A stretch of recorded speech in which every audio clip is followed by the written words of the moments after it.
પ્રાચીન સમયમાં લોકો એક સ્થળેથી બીજા સ્થળે ચાલીને જતા હતા, એટલે કે યાત્રા કરતા હતા. તેઓ પોતાનો સામાન તેમની પીઠ પર અથવા પશુઓની પીઠ પર લાદીને લઈ જતા હતા. જળમાર્ગોમાં અવરજવર કરવા માટે શરૂઆતમાં લોકો લાકડાના ટુકડામાં પોલાણ બનાવીને તરી શકે તેવી રચના વડે બનતી હોડીનો ઉપયોગ કરતા. ત્યારબાદ લાકડાના ટુકડાઓને પરસ્પર જોડીને પાણીમાં રહેનાર પ્રાણીઓના આકારની હોડી બનાવતા થયા. પૈડાની શોધ થયા બાદ પૈડાથી ચાલતા વાહનો બનાવ્યા, જેને ખેંચવા માટે પશુઓની મદદ લેવાતી હતી. 19મી સદીની શરૂઆત સુધી પરિવહન માટે પશુશક્તિનો જ ઉપયોગ થતો હતો.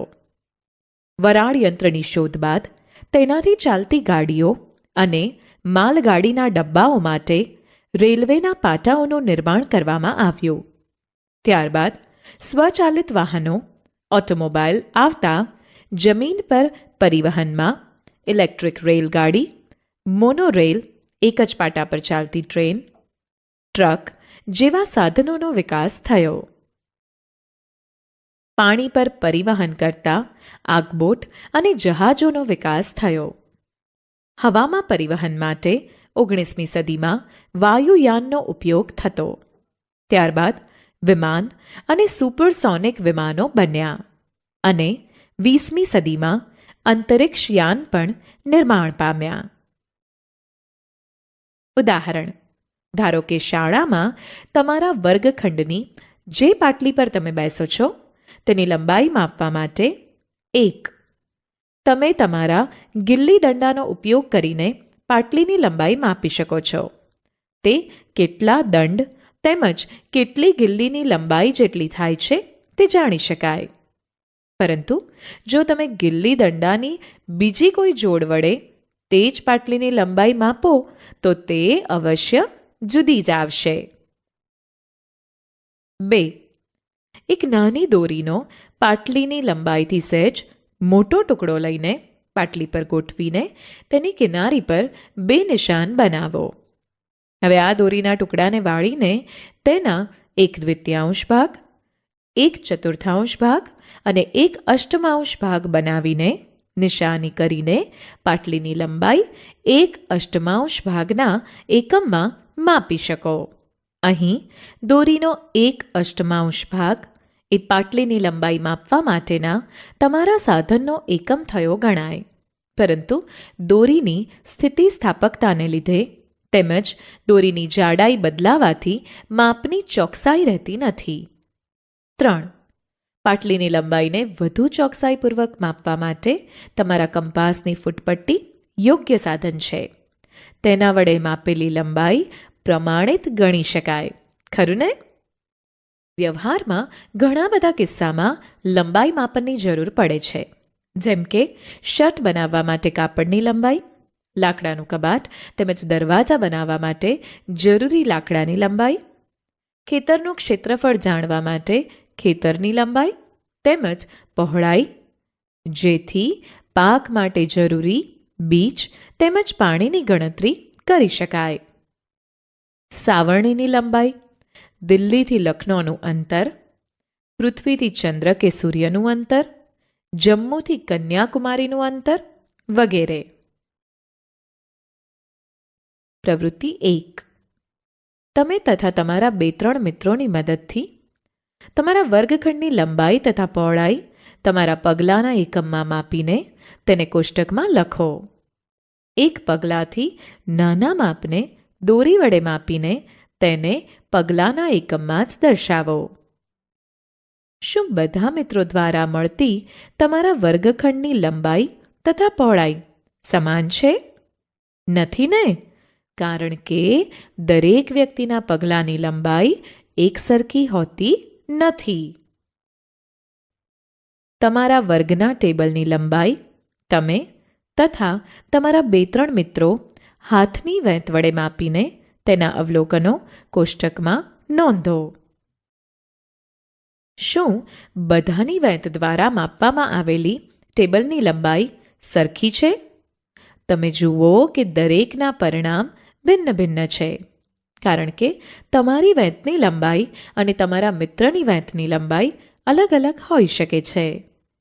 પ્રવૃત્તિ 1 તથા પ્રવૃત્તિ 2માં પગલાંની લંબાઈ અથવા વેંતની લંબાઈ દ્વારા માપેલ અંતર કોઈ વ્યક્તિને બતાવીએ ત્યારે તે વાસ્તવમાં એ સમજી શકતો નથી કે અંતર ચોક્કસ કેટલી લંબાઈ ધરાવે છે, કારણ કે વાસ્તવિક લંબાઈ જાણવા માટે વેંત અથવા પગલાંની લંબાઈ જાણવી આવશ્યક છે. આથી આપણને માપનના એવા એકમોની આવશ્યકતા છે જે દરેક વ્યક્તિ માટે સમાન હોય. પ્રાચીન સમયમાં પગની લંબાઈ, આંગળીની જાડાઈ તથા પગલાંના અંતરથી માપન થતું.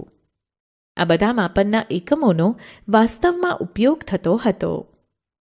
હડપ્પા સંસ્કૃતિના લોકો ચોક્કસ ભૌમિતિક લંબાઈના વધુ સારા એકમોનો ઉપયોગ કરતા હતા. તેના નમૂનાઓ ખોદકામ દરમિયાન પ્રાપ્ત થયેલા છે. ઇજિપ્તના લોકો કોણીથી આંગળીઓના છેડા સુધીના અંતરને ક્યુબિટ એકમ તરીકે વાપરતા, જેને વિશ્વના તે સમયના અન્ય દેશોએ પણ માન્યતા આપી હતી. વિશ્વના વિભિન્ન ભાગોના લોકો લંબાઈના એકમને ફૂટ તરીકે પણ ઓળખીને ઉપયોગ કરતા. જો કે અલગ અલગ વિસ્તારોમાં ફૂટ એકમની લંબાઈ થોડી અલગ અલગ રહેલી. વ્યક્તિ પોતાની ભુજા ફેલાવીને રાખે ત્યારે ભુજાના છેડાથી પોતાના નાક સુધીની લંબાઈને ગજ નામે ઓળખતા, જે પણ એક લંબાઈનો એકમ હતો. રોમવાસીઓ પોતાના પગ અથવા પગલાઓ દ્વારા લંબાઈ માપતા હતા. પ્રાચીન ભારતમાં ટૂંકું અંતર માપવા માટે આંગળી અથવા મુઠ્ઠીનો ઉપયોગ કરતા હતા. હાલમાં પણ કેટલીક જગ્યાએ માળી ફૂલહારને માપવા માટે પોતાના હાથની લંબાઈનો ઉપયોગ એકમ તરીકે કરતા જણાય છે. સુવિધા અનુસાર માનવ શરીરના અનેક ભાગોનો એકમ સ્વરૂપે ઉપયોગ થતો રહ્યો છે, પરંતુ તેમાં ભિન્નતા રહેલી છે. ઈસવીસન 1790માં ફ્રેન્ચે માપનની ચોક્કસ રીત બનાવી, જેને મેટ્રિક પદ્ધતિ કહે છે. હાલમાં માપન પ્રણાલીના ઉપયોગ માટે આંતરરાષ્ટ્રીય એકમ પ્રણાલી એટલે કે યુનિટ બનાવેલી છે, જે સમગ્ર વિશ્વના વૈજ્ઞાનિકો દ્વારા માન્યતા પ્રાપ્ત છે. લંબાઈનો એસઆઈ એકમ મીટર છે. મીટરનું 100 સરખા ભાગોમાં વિભાજન કરતા મળતો નાનો એકમ સેન્ટીમીટર છે. કંપાસ બોક્સની ફૂટપટ્ટી 15 સેન્ટીમીટરની હોય છે. 1 સેન્ટીમીટરના બરાબર 10 સરખા ભાગ કરતાં મળતો એકમ મિલીમીટર છે. આમ 1 મીટર બરાબર 100 સેન્ટીમીટર. 1 સેન્ટીમીટર બરાબર 10 મિલીમીટર. લાંબા અંતરના માપન માટે કિલોમીટર એકમનો ઉપયોગ થાય છે. 1 કિલોમીટર બરાબર 1000 મીટર. દૈનિક જીવનમાં અનેક પ્રકારના માપનના સાધનોનો ઉપયોગ થાય છે, જેમ કે 1. લંબાઈ માપવા માટે મીટર સ્કેલ વપરાય છે. 2. દરજી માપ લેવા કપડાની મેજર ટેપનો ઉપયોગ કરે છે. 3. કાપડના વેપારીઓ લોખંડની મીટર પટ્ટીનો ઉપયોગ કરે છે. 4. વૃક્ષની જાડાઈ માપવા માટે મેઝરિંગ ટેપ સુવિધાજનક છે. 5. પેન્સિલનું માપ લેવા માટે કંપાસ બોક્સની 15 સેન્ટીમીટર લંબાઈની ફૂટપટ્ટી યોગ્ય છે. 6. જમીન તથા મકાન બાંધકામવાળા માપન માટે ફ્લેક્સિબલ મેઝરિંગ ટેપ કપડાની મેઝરિંગ ટેપનો ઉપયોગ કરે છે. લંબાઈ માપતી વખતે આપણે નીચેની સાવધાની રાખવી અત્યંત જરૂરી છે. 1. આકૃતિમાં દર્શાવ્યા મુજબ ફૂટપટ્ટીને વસ્તુના સંપર્કમાં તેની લંબાઈ અનુસાર રાખો. 2. કેટલીક ફૂટપટ્ટીના છેડા તૂટેલા હોઈ શકે છે. તમે આવી ફૂટપટ્ટીનો શૂન્ય આંક જોઈ શકતા નથી. આકૃતિ એ આવી સ્થિતિમાં ફૂટપટ્ટીના શૂન્યાંકથી માપ લેવાનું ટાળો. તમે ફૂટપટ્ટીમાં બીજો કોઈ પૂર્ણાંક જેમ કે 1.0 સેન્ટીમીટર, આકૃતિ 2 ઉપયોગમાં લઈ શકો છો, ત્યારે તમે બીજા છેડાના અવલોકનમાંથી પહેલાંનું અવલોકન બાદ કરી યોગ્ય લંબાઈ પ્રાપ્ત કરી શકો છો. ઉદાહરણ તરીકે આકૃતિ બીમાં એક છેડાનું અવલોકન 1.0 સેન્ટીમીટર છે, જ્યારે બીજા છેડાનું અવલોકન 14.3 સેન્ટીમીટર છે. આથી વસ્તુની લંબાઈ 14.3 સેન્ટીમીટર ઓછા 1.0 સેન્ટીમીટર બરાબર 13.3 છે. 3. માપ લેતી વખતે આંખની સાચી સ્થિતિ પણ જરૂરી છે.